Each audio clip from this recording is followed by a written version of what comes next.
Hi children, now this is Habib.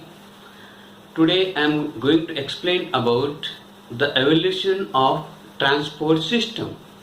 Are you with me children? Yeah.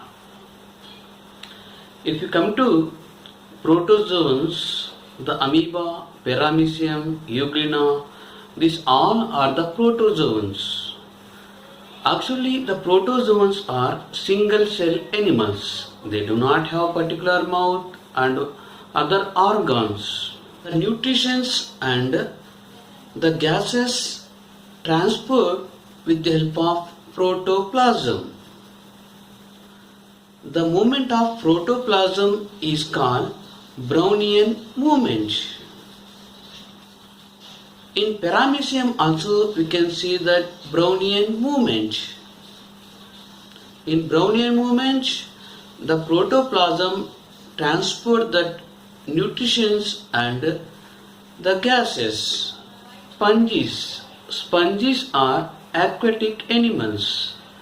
Their body consists of many pores, holes-like structure. The sponges use seawater for transportation. The natural water current are not reliable. So, sponges create their own current by beating of flagella. Inside their body, the cells consist of the flagella. The movement of flagella, the water enter in their body. Cnidarians, hydra and jellyfish are the example of cnidarians. They are also aquatic animals. In hydra, mouth surrounded with finger-like structures, they are called tentacles. In hydra, the mouth opens into the gastrovascular cavity. To the mouth, the food particles and the gases also enter into that gastrovascular cavity.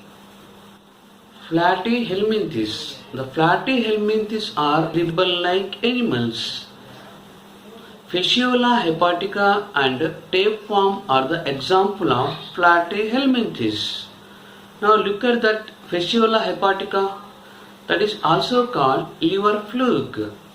In Fasciola hepatica, the digestive system that is divided into many branch-like structures.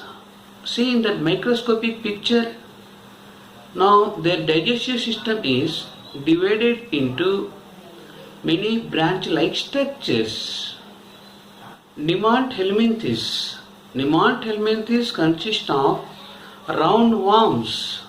Ascaris is the example of nemathelminthes. In Ascaris, we can see that the pseudocoelom, the false coelom. Actually, that the Ascaris is the parasite, the suck the food material, nutrients from other organisms. Annelids. Annelids consist of segmented body. Leech and earthworm are the example of annelids.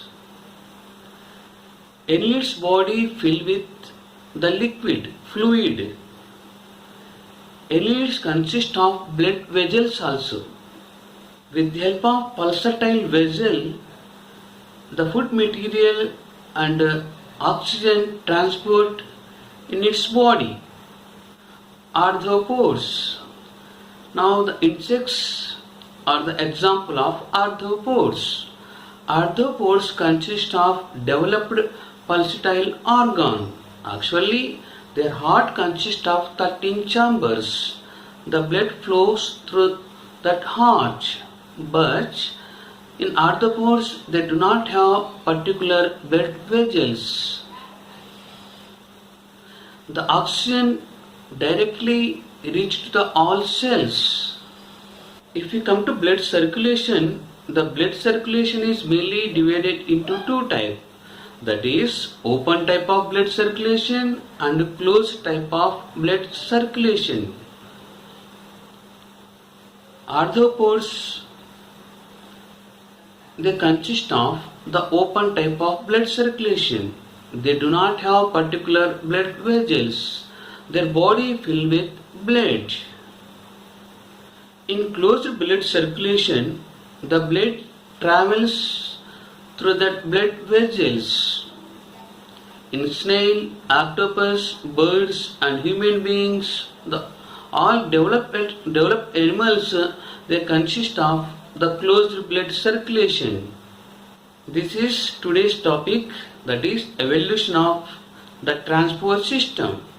Okay children, bye, have a nice day.